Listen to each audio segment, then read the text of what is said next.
నమస్కారం. ఈ రోజుకి తెలంగాణలో ప్రజాప్రభుత్వం ఏర్పడి 30 రోజులైంది. ఈ 30 రోజుల్లో ప్రజలకు ప్రజాపాలన అంటే ఏందో, రేవంత్ రెడ్డి గారి నేతృత్వంలో ఏర్పడ్డ ఈ కాంగ్రెస్ ప్రభుత్వం అనుకున్న కార్యక్రమాలన్నీ అద్భుతంగా చకచకా చేసుకుంటూ ముందుకు పోతున్న ఈ ప్రభుత్వంలో అనుకున్న రోజే మా నాయకుడు రాహుల్ గాంధీ గారు కానీ రేవంత్ రెడ్డి గారు కానీ ఇచ్చిన మాట ప్రకారం అనుకున్నట్టే ఎల్బీ స్టేడియంలో ప్రమాణ స్వీకారోత్సవం జరుగుతుండగానే ఇక్కడ ప్రగతి భవన్, అదే ఇప్పటి ప్రజాపాలన భవన్ గడిలు బద్దలు కొట్టడం జరిగింది. 2 రోజుల్లోనే 2 కార్యక్రమాలు చేయటం, ఎన్నో అద్భుతమైన పథకాలు చేసుకోవటం, భారతదేశంలో ఉన్న ప్రతి ఒక్క ప్రధానమంత్రితో పాటు ప్రతి మంత్రి దగ్గరికి పోయి మన రాష్ట్రం గురించి, మన రాష్ట్రానికి రావాల్సిన నిధుల గురించి మాట్లాడుకోవటం, ప్రతి ఒక్కళ్ళకి రాజకీయం చేయకుండా ప్రజాపాలన అంటే ఏంటో, ప్రజలకు చేరువై ప్రజలకు న్యాయం ఎలా చేయాలో ప్రజల కోసం 20 గంటలు తప్పిస్తున్న ముఖ్యమంత్రి రేవంత్ రెడ్డి గారు.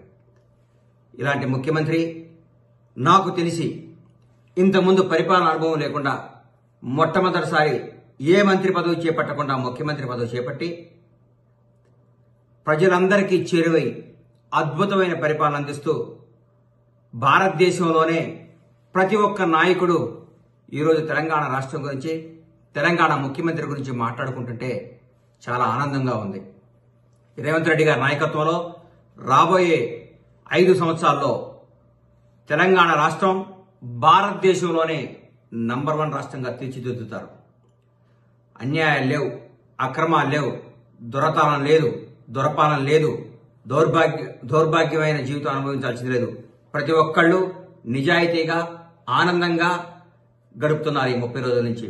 దాదాపు ఈ 30 రోజుల్లో 8 కోట్ల పైచిలుకు మహిళలు జియో టికెట్ తెగిందంటే పరిపాలన ఎంత బాగుందో మీరు ఒకసారి ఆలోచించుకోండి.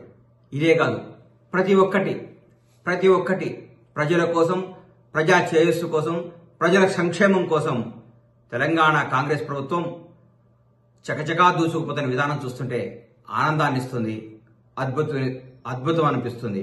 రేవంత్ రెడ్డి గారి నాయకత్వంలో ఇంకా ఇంకా ఇంకా ఎన్నో అద్భుతమైన కార్యక్రమాలు జరగబోతున్నాయి.